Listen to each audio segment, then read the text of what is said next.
राष्ट्रवादी कांग्रेस के महाराष्ट्र के सतत जनता पार्टी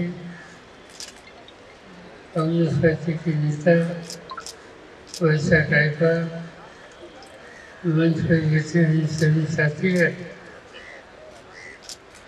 और हम लोगों का दाऊद से करके जो आप सब आए हैं बहनों और भाइयों, पिछले 40 सालों से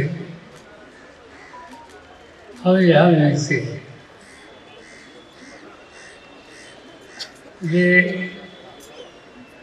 ये सब दिन बहुत ही अच्छे दिन है। आप रोज़ा रखते हैं, रोज़ा रखकर दुनिया की भलाई के बारे में हमेशा सोचते हैं। काय तुम्ही अजूनही पालकत्वाची वाट पाहताय? 95,000पेक्षा अधिकच्या कुटुंबाचे आयुष्य आनंदाने भरले आहे। आजच कॉल करा आणि मिळवा फर्टिलिटी ट्रीटमेंटवर सूट आणि सर्वांना द्या आनंदाची बातमी। आज हम यहाँ एकत्र हुए और मुझे खुशी है कि हमारे साथी और वाराणसी डिपार्टमेंट के प्रमुख सुरेंद्र जी ने आप सभी को दावत दी। इस दावत का स्वीकार आपने मुझे किया। मेरे पहले जो साथी जिन्होंने कुछ शब्द आपके सामने रखे, मैं कोई ज़्यादा राजनीतिक बात करना नहीं चाहता, और एक बात सच है, इस देश में भाईचारा रखना हो,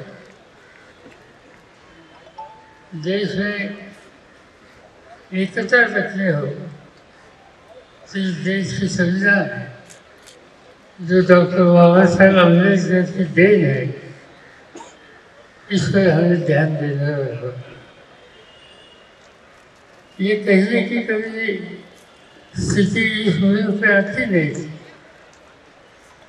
मगर आज जिनके हाथों में देश की हुकूमत है, उन्हीं लोगों के साथ उनके साथियों ने आजकल कई जगहों पर जो बातें कही, ये बातें सुनने के बाद मेरे जैसे आदमी को चिंता रहती। उन लोगों ने कहा कि इस देश की संविधान में हमें परिवर्तन करना है, और परिवर्तन करना हो तो मोदी साहब को वजह से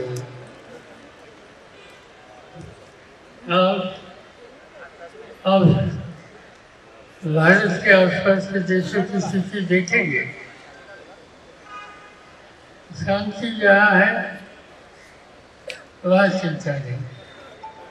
और हम लोगों ने कभी न कभी देखा कि हमारे पड़ोसी देशों में वहाँ की हुकूमत ने प्रजातंत्र को खत्म किया और देश की हुकूमत कोई आदमी हो या और कोई हो, ऐसे शक्तियों के हाथ में दी। ये स्थिति देश में कभी पैदा नहीं होनी चाहिए। मेरे पहले कुछ साथियों ने कहा कि एक अनडिक्लेयर्ड इमरजेंसी देश में आ गया। दिल्ली जैसे राज्य के मुख्यमंत्री जेल में है, बाकी लोग ऐसी स्थिति को सामना कर रहे, तो हमने तो इतना ही कहेंगे कि ये स्थिति को हमें सामना करना हो तो हमें मिलकर रहना होगा, और जो मिलकर रहने का शांति का संदेश आज का दिन देता है। मैं आप सभी लोगों को शुभकामना देता हूँ। आपसे इजाज़त चाहता हूँ।